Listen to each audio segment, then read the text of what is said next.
Lyon Pôle Bourse, faire grandir les entreprises grâce à la cotation, animer le club des sociétés cotées et développer un écosystème boursier dynamique.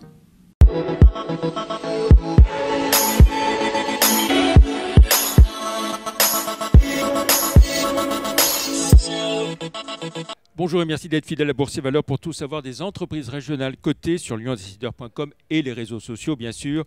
À retenir cette semaine, le groupe LDLC qui a publié son chiffre d'affaires 2021-2022 en retrait de 5,4% à 685 millions d'euros.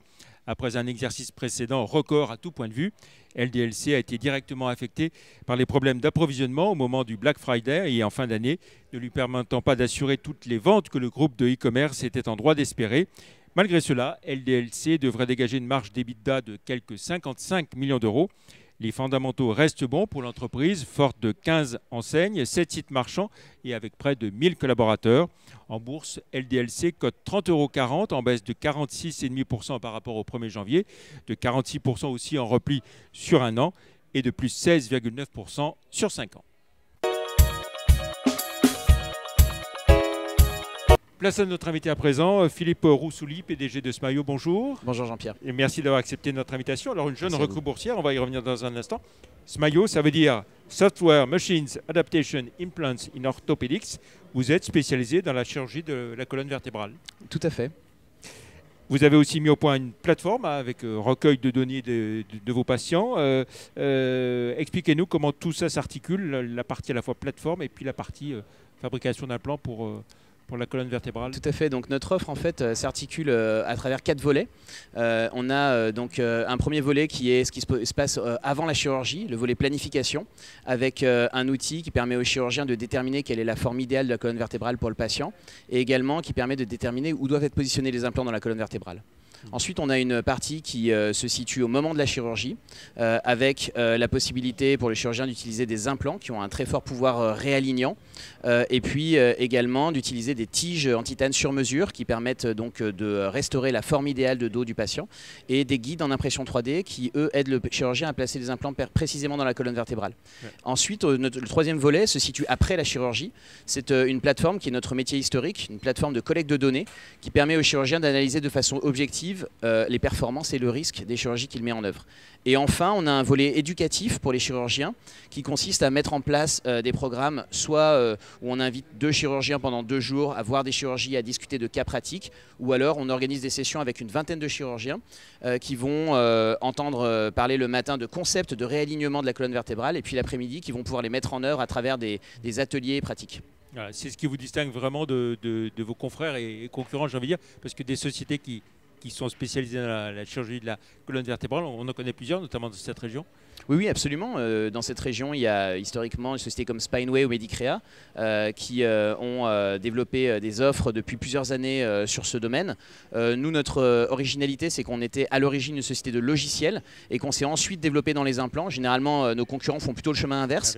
Et aujourd'hui, ce qui nous distingue principalement, c'est le fait de pouvoir compter sur énormément de données patients et donc de n'être pas seulement un acteur qui fournit des solutions pour opérer le patient, mais aussi un véritable partenaire qui offre des conseils à forte valeur ajoutée pour les chirurgiens. Alors justement, si on fait un retour, donc 2009, création de la société, oui. 2022, l'introduction en bourse. Entre ces 2 dates, quelles ont été les grandes étapes de votre développement? En 2009, on crée la société. En 2010, on sort notre première plateforme de gestion de données qui s'appelle Keops.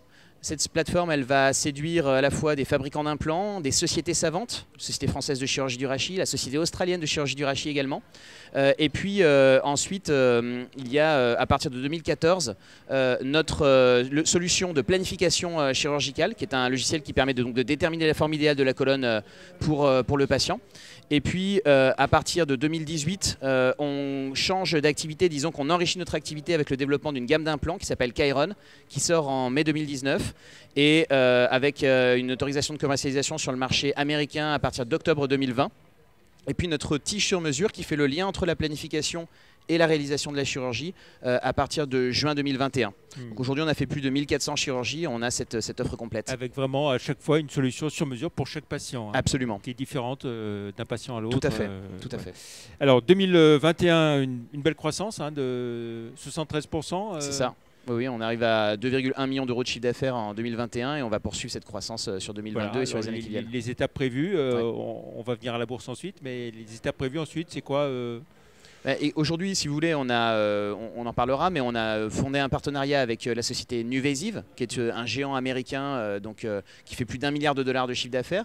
Et il y a un élément très structurant de ce que l'on va faire dans les années qui viennent, qui consiste à développer une solution complète avec Nuvasive, qui dérive de notre solution de planification, qui va être enrichie des implants Nuvasive. Et puis, on a également des jalons de chiffre d'affaires que l'on veut franchir pour atteindre environ 12 millions d'euros de chiffre d'affaires en 2025. Voilà. Et puis ensuite, on a des objectifs R&D qui vont se décliner dans les années qui viennent. Alors, tout ça aussi, bien sûr, avec la bourse et grâce à la bourse. Votre arrivée en bourse il y a quelques semaines, l'idée c'est quoi? C'est d'avoir des moyens financiers supplémentaires, de la notoriété vis-à-vis de l'international aussi? Absolument, c'est tous ces éléments-là. D'abord, sur le plan financier, on a levé 9 millions d'euros. Le but pour nous, comme j'ai commencé à l'expliquer, c'est de pouvoir monter en puissance au niveau de notre chiffre d'affaires et notamment aux États-Unis, puisque c'est le marché principal dans ce que l'on fait. Les implants chirurgicaux de la colonne vertébrale, c'est 10 milliards de dollars et donc 70% sont situés aux États-Unis. Donc il faut absolument être présent sur ce marché. Donc c'est un élément important sur lequel on va investir. Le deuxième aspect, c'est un aspect de développement logiciel dans le cadre de la collaboration avec notre partenaire américain Nuvasive. Et puis le troisième aspect est un aspect R&D avec encore une fois un certain nombre de composants qu'on veut ajouter à notre offre. Voilà, R&D, donc financer la R&D avec, avec les moyens levés en bourse. Alors, si on devait résumer, vous avez donné le chiffre tout à l'heure, mais on va le rappeler, votre stratégie à horizon 5-10 ans notre stratégie à environ 5 ans, elle consiste à développer l'activité aux États-Unis, d'abord avec différents partenaires, en s'appuyant aussi sur le partenariat avec Nuvasive, et puis à terme, peut-être si les résultats sont au rendez-vous, de créer une filiale là-bas.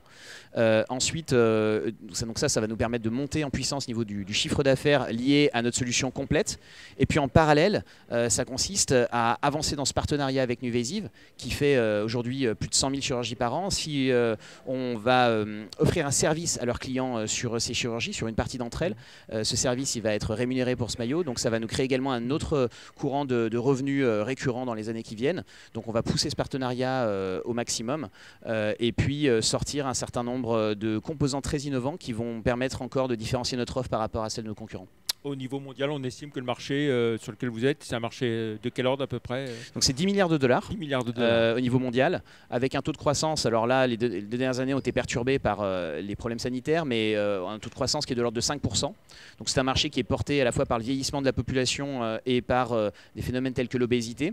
Et donc on pense que structurellement, on va pouvoir prendre une part de cette croissance et donc réaliser une belle aventure entrepreneuriale. Voilà. Alors, quelle conclusion vous tirez de ces premières semaines boursières, la première cotation, le fait de sonner la cloche? Écoutez, c'est très excitant pour nous d'avoir cette visibilité nouvelle et puis d'avoir ces moyens également de développement. Donc on est très fiers et très contents d'avoir réalisé cette opération, en plus dans un contexte qui n'était pas facile avec la crise en Ukraine. Et cette réussite, on la doit à nos partenaires qui nous ont fait confiance, notamment Nuvasive et Nextage qui ont investi dans la société et d'autres, et un certain nombre de petits porteurs. À titre personnel, je ne regarde pas trop le cours parce que j'ai parfois... je pense qu'il faut avoir le cœur bien accroché, mais je pense qu'on va créer de la valeur sur les années qui viennent et j'espère que tout le monde va être content de ce projet. Voilà, vous-même, vous avez quelle part du capital avec Alors familialement, on détient autour de 70% du capital encore de la société.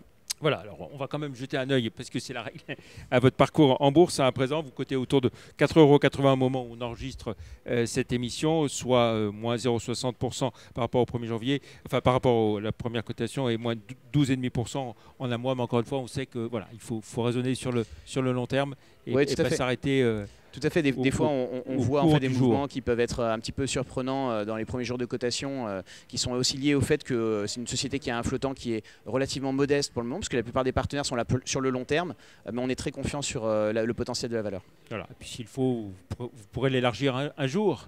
Absolument. Voilà, mais il n'y a pas d'urgence. Très bien, merci beaucoup. Merci à vous, Jean-Pierre, d'avoir été notre invité aujourd'hui. Plus d'informations sur ce maillot sur les sites live.ronex.com et zonebourse.com. La semaine prochaine, nous accueillerons René Colombel, le président du directoire de Pressia-Molène en Ardèche. Excellent week-end. À la semaine prochaine. Merci, au revoir. Merci.